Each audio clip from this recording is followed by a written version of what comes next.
A história que geralmente se conta sobre a Primeira República do Brasil é a de uma transição, bem, civilizada, quase um desfile. Mas e se por trás dessa fachada de progresso existisse, na verdade, um projeto de violência e abandono? É exatamente essa a questão que a gente vai investigar hoje. 6.000. Parece só um número, né? Mas é bom guardar ele na memória porque ele representa a dimensão de uma tragédia gigantesca. Pois é, 6.000 homens. E eles não foram lutar contra um exército invasor, não. A missão deles era outra: destruir Canudos, um povoado de camponeses lá no sertão da Bahia. E o crime deles? Basicamente, tentar sobreviver por conta própria. E aqui está o ponto central da nossa análise. De um lado, a gente tem esse mito, essa história bonita de uma passagem de bastão super ordeira lá no Rio de Janeiro, só que do outro lado, para quem vivia longe da capital, a realidade era bem diferente. Era uma realidade brutal de um Estado que não oferecia absolutamente nada, mas cobrava tudo. E muitas vezes essa cobrança vinha na ponta da bala. Para entender a raiz desses conflitos todos, a gente precisa olhar para o vácuo de poder que a nova república criou. O Estado simplesmente não chegava no interior do Brasil. E a gente sabe, né, quando a lei não chega, alguma outra força acaba ocupando esse lugar. E essa força tinha nome: coronelismo. O coronel, veja bem, não era um militar de carreira, era o grande fazendeiro, o dono de tudo, que mandava e desmandava na região. Ele era o governo, a polícia, o juiz, tudo numa pessoa só. E como ele mantinha o controle? Com a força dos seus jagunços. Era a lei do mais forte, literalmente. Bom, nesse cenário, é claro que surgiram diferentes estratégias de sobrevivência. A primeira que a gente vai analisar é a mais famosa, talvez, a mais móvel e agressiva: o cangaço. E o rótulo, para essa gente, veio rápido. A elite intelectual, a imprensa da época, todo mundo pintava os cangaceiros como bárbaros, como gente que era violenta por natureza. Uma explicação bem conveniente, né? Que ignorava completamente as causas reais do problema. Mas quando a gente olha para os fatos, a história é bem outra. O cangaço não nasceu do nada de um desejo por violência. Ele foi consequência direta do colapso da economia da pecuária, das secas terríveis e, claro, do desemprego de milhares de homens que só sabiam fazer uma coisa: sobreviver armados na caatinga. O Estado os abandonou completamente. O cangaço, para muitos, se tornou a única alternativa. E não era uma violência sem propósito, aleatória. Pega o Lampião, por exemplo, a figura mais icônica disso tudo. Ele era um verdadeiro ator político, fazia acordos com coronéis, prestava serviços armados e, o que é mais incrível, tinha uma noção de marketing pessoal. Ele deixava fotógrafos registrarem o bando dele para construir a própria lenda. Era, no fim das contas, um negócio. Agora, nem toda reação foi armada e itinerante como o cangaço. Lá no sertão da Bahia, surgiu uma resposta completamente diferente. Uma tentativa de criar uma sociedade alternativa, um verdadeiro refúgio: Canudos. E a diferença aqui é fundamental. Em vez de ficar vagando e saqueando, o pessoal de Canudos decidiu se fixar num lugar. Eles começaram a trabalhar a terra de forma coletiva, construíram uma comunidade baseada na ajuda mútua, sabe? Bem longe dos impostos abusivos e da opressão dos coronéis. E o projeto deu muito, mas muito certo. Tão certo que aquele pequeno arraial cresceu a ponto de abrigar cerca de 24.000 pessoas. Imagina só! 24.000 pessoas vivendo completamente à margem do sistema oficial. E aí vem a grande pergunta: por que um projeto comunitário, que estava dando certo, se tornou o inimigo número 1 do Brasil? A resposta é que a simples existência de Canudos desafiava os 3 pilares de poder da época. Desafiava a República, porque eles se recusavam a pagar os novos impostos. Desafiava os fazendeiros, porque a mão de obra barata deles estava indo embora para lá. E desafiava a igreja, porque eles praticavam uma fé mais autônoma. Para justificar o massacre que estava por vir, era preciso criar uma narrativa. E essa narrativa veio de intelectuais importantes, como Euclides da Cunha. Na sua obra-prima, Os Sertões, ele primeiro admite, ele reconhece a força incrível daquele povo do sertão. Só que logo em seguida, ele usa o que havia de mais científico na época, que hoje a gente sabe que era puro racismo, para decretar que a mistura de raças os tornava biologicamente inferiores, fracos mentalmente e, por isso, incapazes de entender o progresso. Uma contradição brutal, né? E essa foi a virada de chave. Essa justificativa pseudocientífica transformou o que era uma atrocidade numa espécie de limpeza civilizatória. Para a elite urbana que lia os jornais, o extermínio de Canudos não era um crime. Era uma etapa dolorosa, sim, mas necessária para o Brasil finalmente se modernizar. E o mais trágico de tudo é que esse padrão se repetiu. Pouco tempo depois, lá no sul do país, uma nova guerra estourou. Só que dessa vez o inimigo não eram só os coronéis. Tinha um jogador novo e muito poderoso na área, uma corporação estrangeira. A receita para a Guerra do Contestado foi assustadoramente parecida. Olha só, o governo cedeu uma área de terra gigantesca para uma empresa americana construir uma ferrovia. A empresa expulsou todo mundo que morava lá. Depois, usou e descartou milhares de trabalhadores. E quando essa gente toda, abandonada, se juntou para tentar sobreviver, o governo usou o mesmo roteiro de Canudos. Chamou todo mundo de fanático e mandou o exército. E a resposta do Estado foi ainda mais longa e violenta. A Guerra do Contestado durou 4 longos anos. 4 anos em que o governo preferiu gastar uma fortuna financiando um massacre contra o próprio povo, a criar qualquer tipo de política social ou pensar numa reforma agrária. Então, depois de tudo isso, qual é a grande lição que fica desses conflitos todos? A lição é sobre o poder e o perigo de um rótulo. Bandidos, fanáticos, zelotes. Eram todas etiquetas criadas para desumanizar essas pessoas e, claro, para justificar a violência contra elas. Por trás de cada um desses rótulos, o que existia, na verdade, eram pessoas normais, tomando decisões racionais para sobreviver num país que tinha virado as costas para elas. E isso tudo nos leva a uma última pergunta, uma provocação final. Todo esse caos, essa violência e esse abandono no interior do Brasil, será que foram só uma falha do novo sistema republicano? Ou, considerando que as elites locais lucravam com essa desordem para se manter no poder, será que o caos não era, na verdade, um projeto intencional de poder? Fica aí a reflexão. Sabe, a República Brasileira, ela não nasceu em paz, não. Longe disso. Ela foi, na verdade, forjada no puro caos ali, nas ruas da capital da época, o Rio de Janeiro. E pra gente entender de verdade as rachaduras, as disputas que marcaram o comecinho desse período, a gente vai mergulhar em 3 grandes revoltas urbanas. Revoltas que, olha, abalaram as estruturas do novo regime. Então, pensa comigo. A monarquia tinha acabado de cair, foi-se o império, mas a pergunta que não queria calar, a pergunta que estava no ar era: tá, mas para quem era essa nova república? Quem é a ser considerado cidadão de verdade nessa nova nação? E mais, quais seriam os direitos dessa gente? É essa pergunta, essa questão central que vai guiar toda a nossa conversa aqui. Olha, a promessa era linda, né? No papel falava-se de um Brasil moderno, um Brasil livre, com ordem e progresso.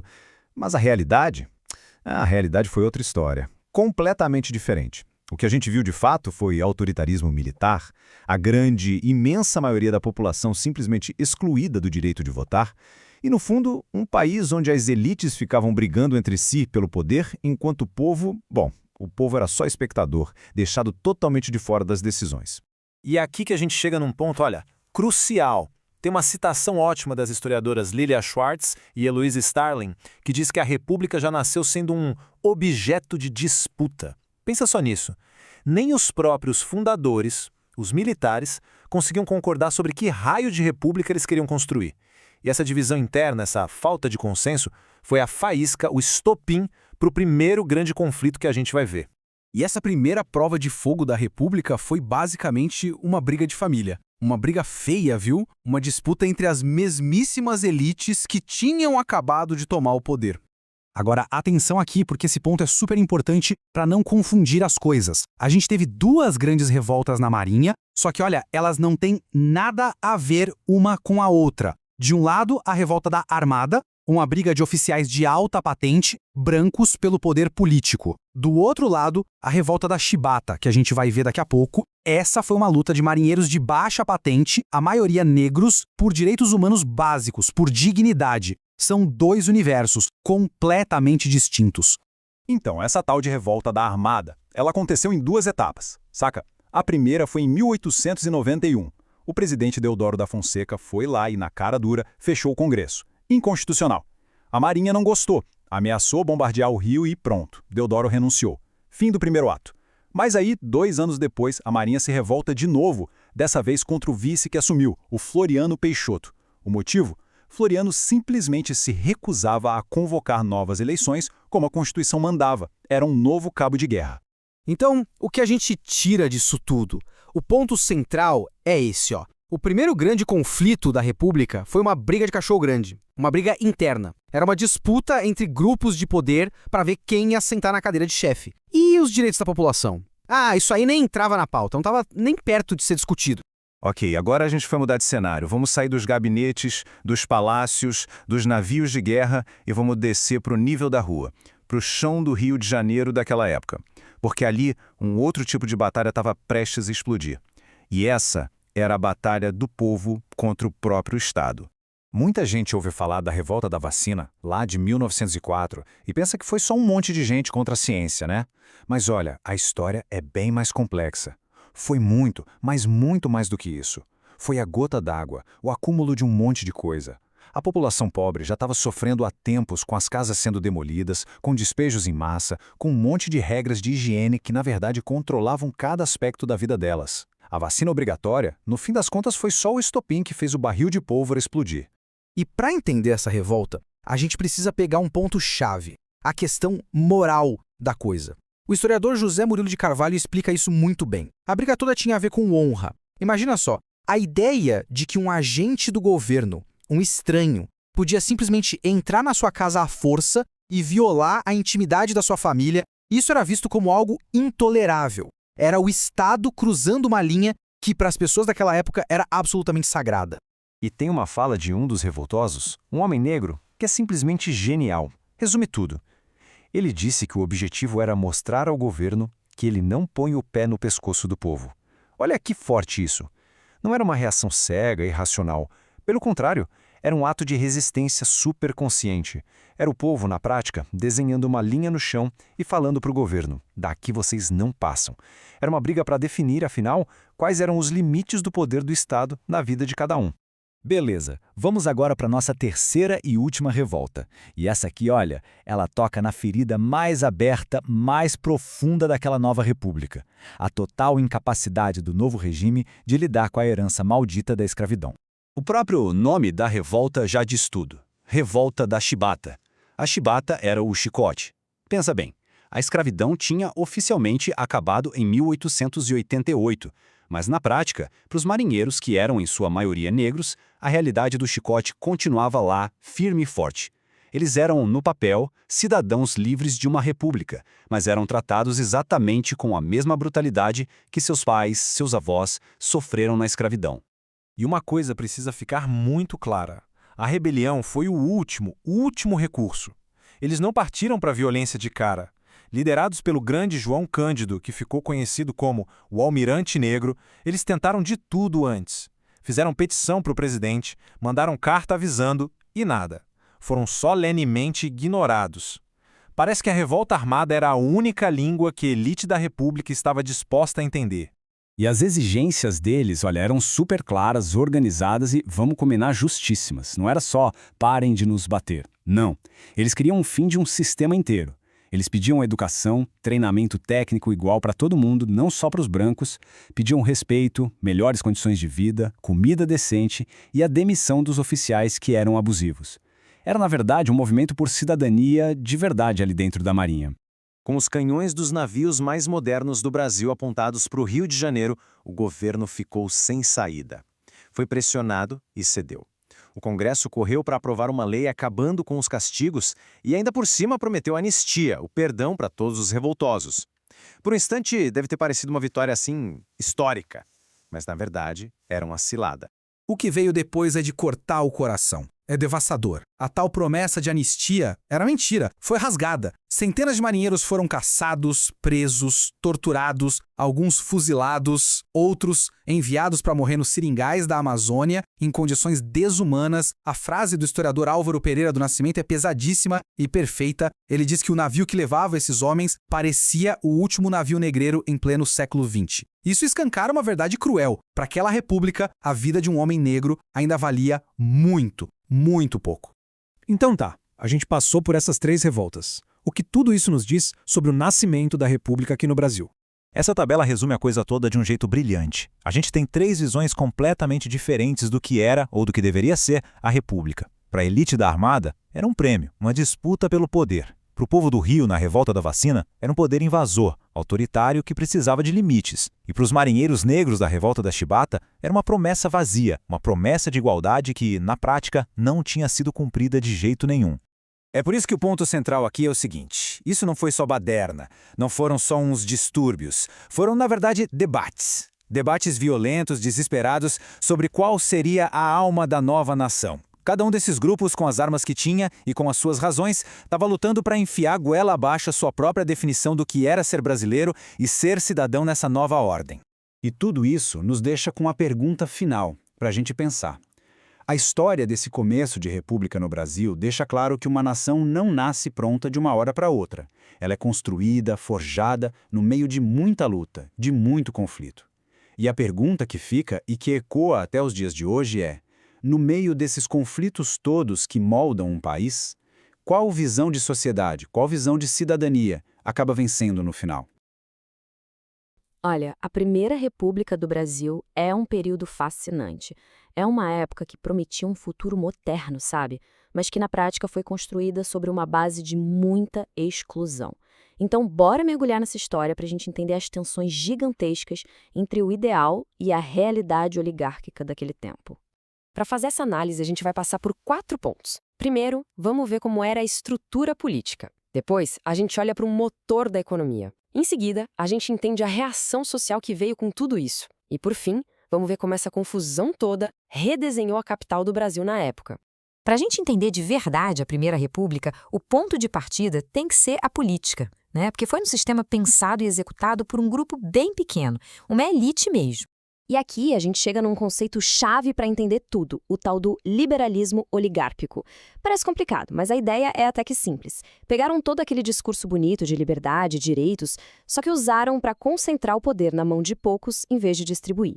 E essa citação da historiadora Maria Efigênia Lages de Rezende, nossa, ela vai direto ao ponto.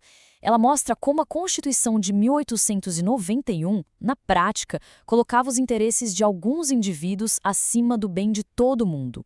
E essa exclusão não era só uma ideia, não, era lei. A imensa maioria da população simplesmente não podia votar. Então, na prática, o direito de escolher os governantes era uma coisa para uma elite bem pequenininha mesmo. Ok, já vimos como a política funcionava para poucos.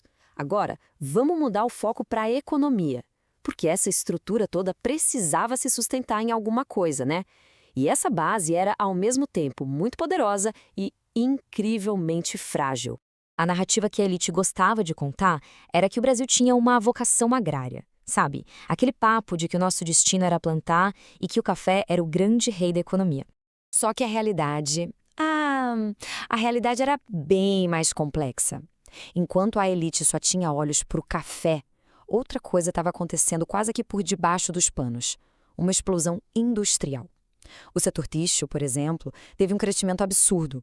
Mas, claro, esse motor econômico tinha seus problemas. E que problemas?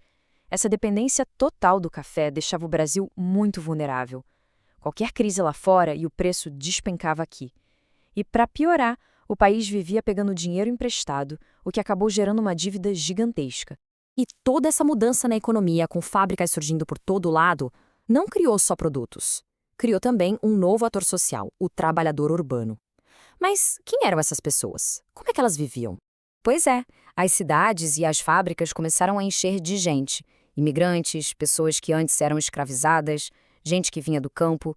E todo esse pessoal começou a se juntar, a se organizar e a questionar. Peraí, que república é essa que só beneficia alguns? E a panela de pressão explodiu em 1917. A greve geral foi algo gigantesco que simplesmente parou os centros industriais do país. Imagina só, cerca de 70 mil trabalhadores de braços cruzados. Foi um recado muito claro de que as coisas não estavam bem. E aqui tem um ponto muito legal, que o historiador Cláudio Batalha esclarece. Existia um mito de que os imigrantes, principalmente os italianos, já chegavam aqui prontos, com ideias anarquistas e socialistas. Mas a verdade é que muitos deles não tinham experiência nenhuma com o sindicato. A consciência política foi forjada aqui, no chão da fábrica, na luta por condições melhores. Beleza, já vimos a política, a economia e a resposta social. Agora, na nossa última parte, vamos ver como toda essa tensão deixou marcas literais na paisagem da capital do país na época, o Rio de Janeiro. O Rio de Janeiro daquela época era uma cidade que não parava de crescer. A população explodiu. E a elite, olhando para aquilo, pensou: a gente precisa modernizar essa cidade, transformar numa Paris dos trópicos, uma capital civilizada. Só que esse progresso todo tinha um preço. E um preço bem alto, pago por muita gente. Essa campanha de civilização, na verdade, foi também uma campanha para limpar o centro da cidade. Era sobre empurrar a pobreza para longe dos olhos da elite. Todo mundo que não se encaixava nesse novo modelo de cidade virou alvo. E a consequência disso é impressionante de ver. Pensa só, a prefeitura vai lá e derruba um cortiço gigante. Os moradores sentem para onde ir, pegam os restos da madeira, sobem o morro mais próximo e constroem suas novas casas. E aí, nesse ato que nasce a favela como a gente conhece. A divisão social da cidade foi literalmente construída na geografia dela. E o resultado, já no comecinho do século XX, é um Rio completamente dividido. Você tinha o centro chique da elite, as áreas das fábricas com os operários, e essa reorganização forçada acabou criando também os subúrbios, um espaço novo que o grande escritor Lima Barreto descreveu tão bem. Uma cidade partida. No fim, o que a gente percebe é que essa primeira república, cheia de contradições, acabou criando padrões sociais e urbanos que são muito fortes até hoje. E aí fica a pergunta, né? De que maneiras esses ecos, essa briga constante entre o Brasil ideal e o Brasil real, continuam a moldar o país em que a gente vive hoje?